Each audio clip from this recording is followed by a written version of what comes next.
All right, let's talk about signal flow for the studio real quick.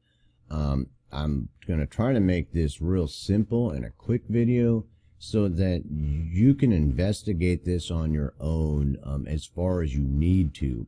If you're going to work in a professional grade studio or build a very large studio, I suggest you do some research.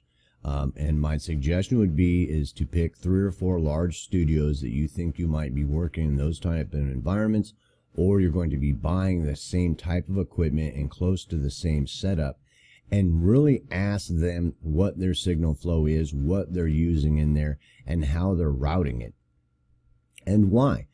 You should be able to probably get a hold of some people that could give you that information real easily, because that can be very complex. And it can also be very simple to where your home studio is a microphone going into your interface, or a cord going into your interface, or a MIDI instrument plugged in with MIDI into your interface that's routed out to your monitors and into your DAW. And that's simple, and it can be that simple. And, the more complicated it gets, you start getting into all your external hardware, preamps and hardware effects and converters and stuff on the other end. Sometimes, as it goes into the interface, or after it's come into the interface, that you might want coming out somewhere in there to do other processing while you're mixing or while you're mastering using some other hardware effects after the fact, and routing out to there and coming back.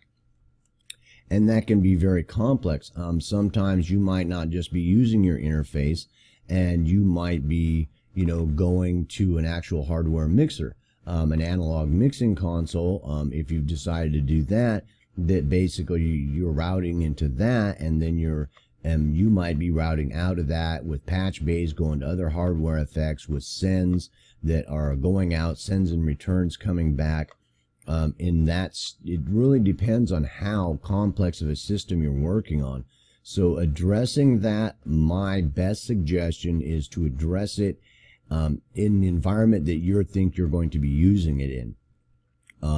If you're going to study and spend a bunch of time, understanding a huge big studio, I think that's great. But if all you're going to need is a microphone and an interface, your DAW, and a couple monitors to do what you want to do, that all that stuff and the complexities of that can be very good to understand, but you probably won't use it much. Any of the processes that they're doing or trying to do that you will probably be doing in your DAW anyway, and won't have any need for them. But if you do, the larger and the more complex of a system that you're going to make, if it's going to be very complex at all, and anywhere starting to climb up to where you're buying a lot of external hardware, or you've got a big mixing console, and you're doing some complex routing and signal flow, that I really suggest you investigate who's using that and ask them about it, and try to ask really direct questions, so you don't get a bunch of I use this because I like that. Ask that later. Figure out what their signal flow is. You understand they're going to a compressor. Bob and Bill like 2 different types of compressors for different reasons, and that's not the point of the signal flow. The point is to understand that's how they're running it, and what you decide to use in that signal flow or different processors is going to be a decision that is going to be a different subject, if that makes sense. But like I said, the basic signal flow is, you've got your instrument or your mic that you're coming into a microphone, or you're coming into your whatever recording device you're working on, that it's coming to a preamp, a hardware effects, which may be routing off and coming back, your converter, your interface, and your computer, that's coming back out through your interface, to your converter, to your headphone amp, might be coming back out to your monitor management equipment. And that might be, if you're not using a console, that might be routing off to different monitors, or different recording devices or streaming devices, or who knows how you might be routing that with your signal flow, as far as in the studio. And this is obviously going to change if somewhere along here that you're running into the console, and then in your interface, and you know what that might mean, because when you get to the console, that basically the routing in the console, I mean, the basic understanding when you're routing into it, and how is it's, you know, where the routing goes, whatever you're going to be working with, you want to get some diagrams of what's going on the back of it, and just get, you know, find a basic mixing board that covers most of the bases and look at the back of it.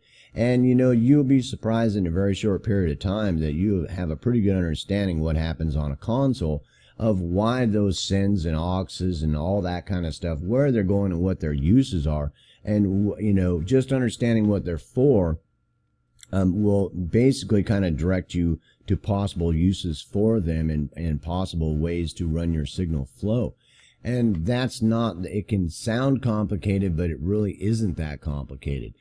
Some of the things in your signal flow, like example that you have an effects device that you are, you know, running to in line, that, you know, it's, you know, it was some type of a splitter, to understand what's happening there, you know. I mean, that's part of your signal flow, that, you know, somewhere in there that you've got this effects device routed into it, that to understand, you know, how that's working. You know, for each piece of equipment that you have in your signal flow in your studio, that, you know, if you don't need it and you're not really going to use it, you know, don't spend a lot of time on it. But if you, depending on how far you plan on taking it, you know, look at those types of setups and really investigate what those setups are using, and any equipment in those processes and in those signal flows, and equipment connecting them. And that's very simple. That may be way too simple, but I mean, that's basically, you make it small chunks and then work it out one step at a time for the situation that you've decided to work with. And like I said, the backs of, I mean, if you're dealing with a large SSL or something like that, that, you know, that can get kind of complex. And so, but the simplicity of what's happening there isn't that complex. That mixing board isn't going to be any more complex, more than likely the basics of it, than a smaller mixing board.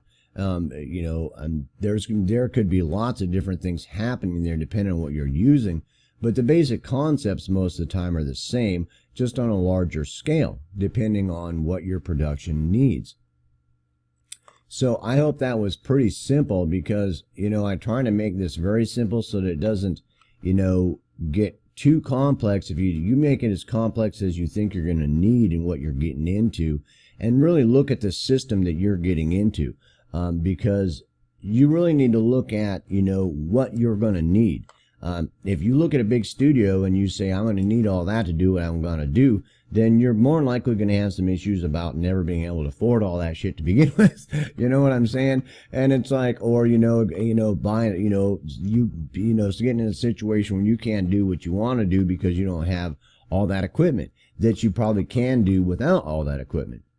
But get it really set in your head what you want your setup to be like, and so that you understand what your signal flow is going to be for the most part, and then really investigate each one of the processors, anything connecting them, how you're connecting them, and what the signal flow is of that setup, and really, you know, investigate it thoroughly, and then piece it together as you can.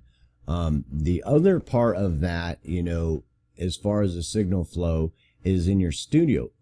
When you've decided on a DAW, and if you're using a DAW, which I'm sure you will be, that you really look at the signal flow inside of your DAW also. Get some diagrams of the signal flow inside of your DAW so you understand where the signal is going, and keep a copy of the signal flow chart to refer back to, so that you understand. We've already discussed why you'd want to understand what the signal flow is doing, what's happening into it, and why it's going here or there. You know, that it becomes very obvious once you think about it a little bit, and I hope I addressed that, but that's a whole nother thing. That signal flow is just as important as your external hardware signal flow that can be very simple or very complex. Inside your DAW, it's going to be kind of complex, and you kind of want to understand it, you know, and you want to get some diagrams and some signal flow charts of it so that you can look at it and understand what's happening, so that when you're messing with anything in the DAW, that you understand what the signal flow of your signal, where it's flowing to, where it's going, how it's going, and the configuration of it. And so that is something, again, that you're going to have to, dig into and get some information so that you can look at it and see what's happening. That's just another aspect of it. Like I said, we had talked about before that, even like this guitar setup for this guy, it's that he's got this signal flow because that's the way he wants things. That doesn't necessarily mean you're going to need all that stuff the way he's got it set up. You might decide to set it up totally different and not need half that stuff, or you might decide you need 10 times more of that stuff. I don't know, but you sitting around watching, looking at signal flow charts about, every possible configuration would be ridiculous. You have some basic understanding of why these things are being routed to here or into here and patch bays, and why things are connecting to connect other things is important. And that's going to be very important in the studio for you to have some understanding of that.